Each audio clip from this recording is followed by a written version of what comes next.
Good morning, boys and girls. Once again, I welcome you in our lecture. Before this lecture, we have discussed regarding the basic information. And today, our topic is info of varied tenses. આજના ટોપિકની અંદર આપણે અલગ-અલગ tense વિશે માહિતી લઈશું. વર્ગ તરીકે આપણે એક દરેક ટેન્સની અંદર લઈશું. We will take 12 tenses. 12 card આપણે લઈશું જેના અંદર દરેકના અંદર વર્ગ એક લઈશું. મેઇન ફોર્મ એટલે કે મૂળ રૂપ અહીંયા ફેસિલિટી લખેલું છે. You can see here on the board. Past form એટલે કે ભૂતકાળનું રૂપ. Past participle એટલે કે ભૂતપૂર્વ eaten. Okay, I would like to give the one advice to all of you. દરેક વિદ્યાર્થીને એક સૂચના અને સલાહ કે જો બારે-બાર કાળ પરફેક્ટ શીખવા હોય તો તમારે different kind of the forms અલગ-અલગ પ્રકારના રૂપ પાકા કરવા પડશે. ધોરણ 8 અને 9 ની અંદર પણ તમે રૂપ શીખી ગયેલા હશો. મૂળ રૂપ, ભૂતકાળ અને ભૂતપૂર્વ. એ રોજે રોજ 10 વર્ગ તમે લર્ન કરજો જેથી તમને ડિફિકલ્ટી ઉપસ્થિત ન થાય. તો એક ક્રિયાપદ ઉપર આપણે ફર્સ્ટ ટેન્સ લેવા જઈ રહ્યા છીએ. The name of the first tense is simple present tense. એટલે કે સિમ્પલ એટલે સાદો, પ્રેઝન્ટ એટલે વર્તમાન અને ટેન્સ એટલે કાળ. લેફ્ટ સાઈડ છે સિંગ્યુલર એટલે કે એકવચન, રાઈટ સાઈડ છે પ્લુરલ એટલે કે બહુવચન. ફર્સ્ટ પર્સન સિંગ્યુલર પ્રથમ પુરુષ એકવચન I, સેકન્ડ પર્સન સિંગ્યુલર બીજો પુરુષ એકવચન એટલે કે you, and third person singular એટલે કે ત્રીજો પુરુષ એકવચન he, she and it.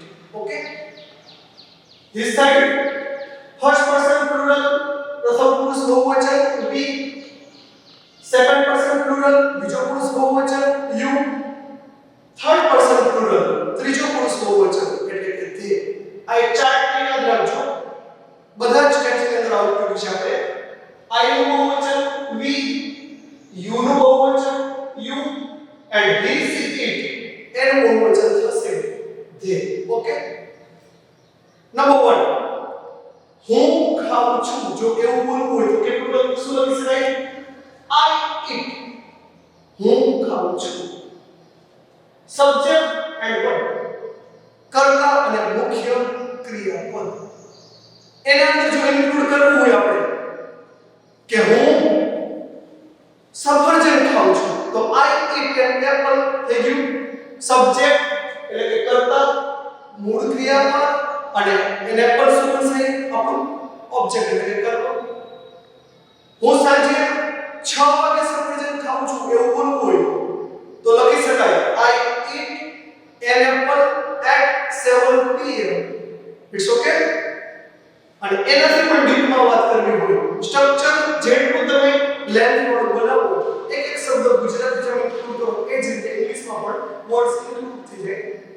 હું સાંજે 5 વાગે અથવા તો 6 વાગે બગીચામાં બેસીને સફરજન ખાઉં છું એવું બોલવું હોય તો લખી શકાય I eat an apple at 7 pm in the garden. Clear? અમે સફરજન ખાઈએ છીએ બહુવચનમાં કેવું હોય તો we eat an apple. અહીંયા શું લખ્યું છે આપણે? we eat, હું અમે ખાઈએ છીએ. તે ખાય છે એવું કેવું હોય તો લખી શકાય you eat, તે ખાય છે. બહુવચનમાં તમે ખાવ છો જો એવું લખવું હોય તો you eat. આટલું જ યાદ રાખવાનું છે. કોઈ છોકરા માટે, કોઈ મેલ પર્સન માટે તમે સરળ યુઝ કરી શકો છો he eats, તે ખાય છે. કોઈ છોકરી માટે અથવા કોઈ લેડી માટે યુઝ કરવું હોય તો she eats અને છેલ્લે it eats કોઈ ચીજ વસ્તુ માટે જેનું ટ્રાન્સલેશન આપણે કરશું નહીં. અહીંયા એક અગત્યનો પોઈન્ટ, દરેક જગ્યાએ આપણે એક લખેલું છે તમે જોઈ શકો છો બોર્ડ પર, પરંતુ he she and it એની સાથે પાછળ s લખેલું. કોઈને ખ્યાલ કરો શા માટે s? ત્રીજો પુરુષ એકવચન એટલે કે third person singular he she it ની પાછળ ક્રિયાપદમાં કાં તો s લાગે અને કાં તો શું લાગી જશે? es લાગશે. એનો રૂલ્સ હમણાં થોડી વારમાં આપણે ડિસ્કસ કરશું, ક્યારે s અને ક્યારે es લાગે. એક es માટેનો રૂલ્સ તમારે યાદ રાખવાનો થશે. તો he she it ત્રીજો પુરુષ એકવચન છે એટલા માટે અહીંયા ક્રિયાપદ પાછળ s લગાવેલું છે. ઓકે? અને છેલ્લે they તેઓ ખાય છે. આ કાર્ડને યાદ રાખવા માટે સિમ્પલ એની નોંધ યાદ રાખવા માટે કે વાક્યમાં હંમેશા મૂળ રૂપ આવે. કેટલું યાદ રાખવાનું? Main form of the verb, ક્રિયાપદનું મૂળ રૂપ આવે બસ. શોર્ટ ની અંદર અને કોઈ સ્ટુડન્ટ લેન્થમાં સ્ટ્રક્ચર વાઇઝ યાદ રાખવા માંગતો હોય, લાંબી નોંધ દેવી તો આ રીતે લખી શકાય. સબ્જેક્ટ એટલે કે કર્તા plus main form of the verb, ક્રિયાપદનું મૂળ રૂપ પ્લસ ઓબ્જેક્ટ એટલે કે કર્મ પ્લસ એક્સ્ટ્રા વર્બ એટલે કે અન્ય શબ્દો. આઈએમપી એક નોટ અહીંયા લખેલી છે બોર્ડ પર, યુ કેન સી હિયર. અહીંયા જુઓ તમે જે નિયમની આપણે ચર્ચા કરેલી કે ક્યારે es આવે એના માટે શોર્ટ માં એક વસ્તુ યાદ રાખી લો કે કોઈ પણ શબ્દ કે ક્રિયાપદની પાછળ, ફરીથી રિપીટ કરું, કોઈ પણ શબ્દ કે ક્રિયાપદની પાછળ s, double s, sh, ch, o કે x આપેલા હોય તો એ ક્રિયાપદની પાછળ શું લાગી જશે? es લાગશે. ફોર એક્ઝામ્પલ class, ક્લાસ, અહીંયા છે ડબલ s તો એનું શું થઈ ગયું? ક્લાસ is લાગશે. ફીસ અહીંયા શું છે? sh તો ફીસીસ પાછળ es લાગશે. બોક્સ પાછળ છે x તો શું થઈ ગયું? Boxes. And at last bench પાછળ શું છે? ch એટલે શું થઈ જશે? બેન્ચનું બેન્ચીસ. It's okay. શોર્ટ માં યાદ રાખજો કે વાક્યમાં હંમેશા મૂળ રૂપ આવે એટલે કે main form of the verb. હવે કાર્ડ ઓળખવા માટેના શબ્દો. ઘણા સ્ટુડન્ટને ક્વેશ્ચન અરાઇઝ થાય કે sir we are not in the position to fulfill the proper blanks. કાર્ડની ખાલી જગ્યા સર વ્યવસ્થિત પૂરી શકતા નથી, બધું જ લર્ન કરવા છતાં ખ્યાલ નથી આવતો. તો એના માટે તમારે એક જ વસ્તુ યાદ રાખવાની છે કે કાર્ડને ઓળખવા માટે એના શબ્દો આપેલા હોય. ઓકે? ઇંગ્લિશમાં કહીશું words to recognize the text. તો સાદા વર્તમાન કાળને ઓળખવા માટેના શબ્દો અહીં આપેલા છે. શબ્દો ઘણા બધા લાગશે પણ એને શોર્ટ ની અંદર પેરની અંદર તમે યાદ રાખજો. હું ઈઝી ટેકનિક તમને હમણાં સમજાવું છું. પહેલા શબ્દ સમજી લઈએ. Today, every day, sometime, daily, often, pronunciation ખાસ સમજજો યાર. often t આપેલો છે છતાં એનું ઉચ્ચારણ often ન થાય. why? t is the silent, કારણ કે t શું છે ત્યાં? સાયલેન્ટ છે અને વંચાય often નથી બોલતા. always, generally, usually, બધા જ એક l વાળા શબ્દો લઈ લો. generally, usually, gradually, regularly. એક શબ્દ રેગ્યુલર ને બધા યાદ રાખી લો. ત્યારબાદ ત્રણ શબ્દોની પેર બનાવો at વાળા. at present, at this time, at a moment. અને એક શબ્દ અલગ યાદ રાખો nowadays. સનાતન સત્ય એટલે કે always truth. કોને કહેવાય always truth? Any kind of the natural creation of the God in which it is not possibility for the human being to make that change, it calls the always truth. Gujarati કહું તો એવું કોઈ કુદરતનું સર્જન કે જેના અંદર માનવ જાત દ્વારા ફેરફાર શક્ય નથી એને સનાતન સત્ય કહેવામાં આવે છે. For example sun, moon, star, earth, lake, sea, ઘણા બધા એક્ઝામ્પલ આપી શકાય જેના અંદર આપણે પરિવર્તન કરી શકતા નથી.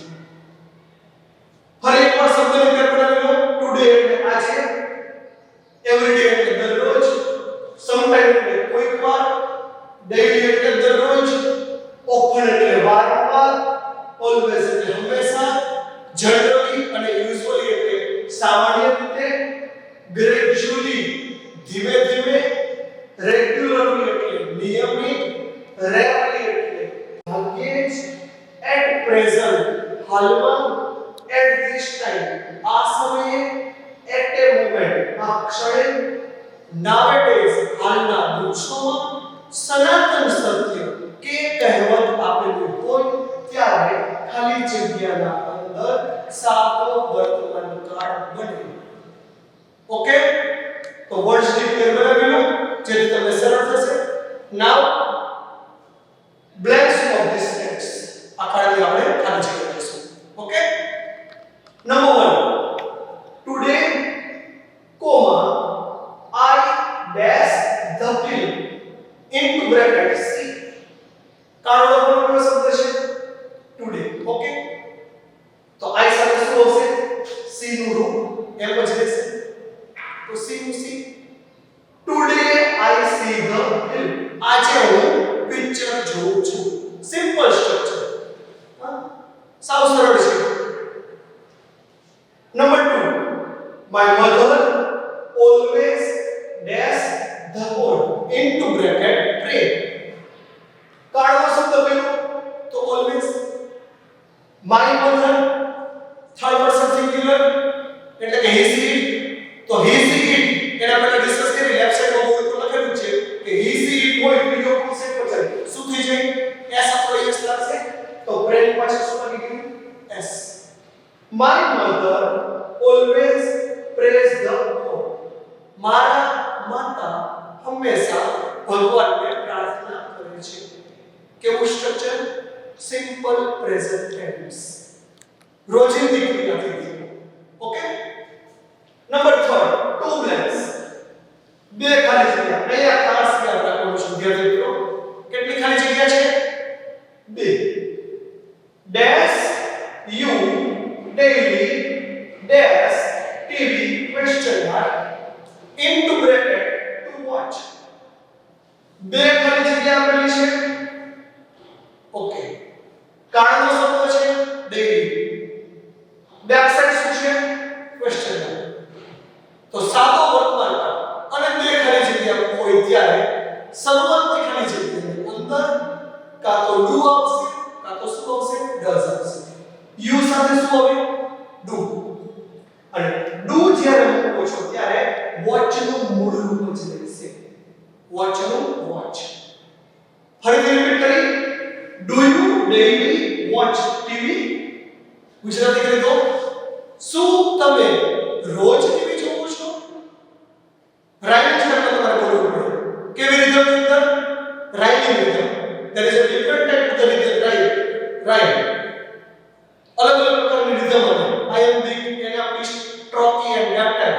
પણ એની જરૂરિયાત અત્યારે નથી. પણ જ્યારે ક્વેશ્ચન સેન્ટેન્સ નું ગુજરાતી કરો ત્યારે તમારે રાઇમિંગ રિધમ એટલે કે ઊંચા અવાજે બોલવું પડે છે.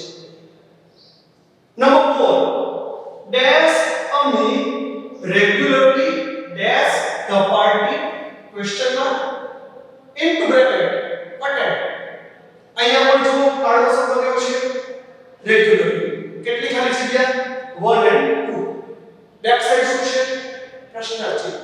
ઓકે, અમી એટલે સી.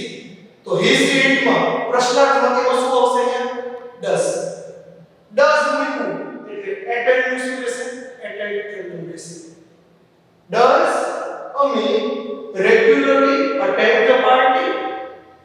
શું અમે નિયમિત પાર્ટીમાં હાજરી આપે છે? જો તમે છે આ થોડું રિધમિસ્ટિક બોલવું પડે.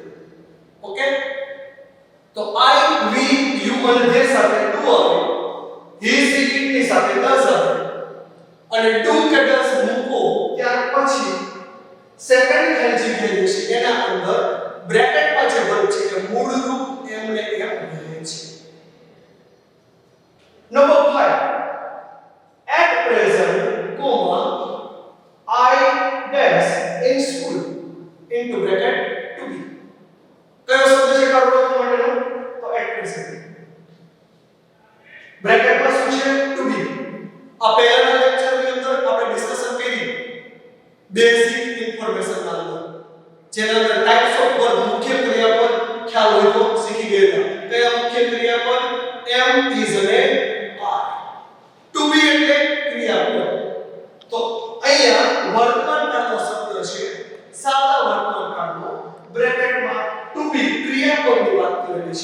આપેલું છે ત્યારે I સાથે વર્તમાન કાળના ક્રિયાપદ તમારે શું મૂકવું પડશે am.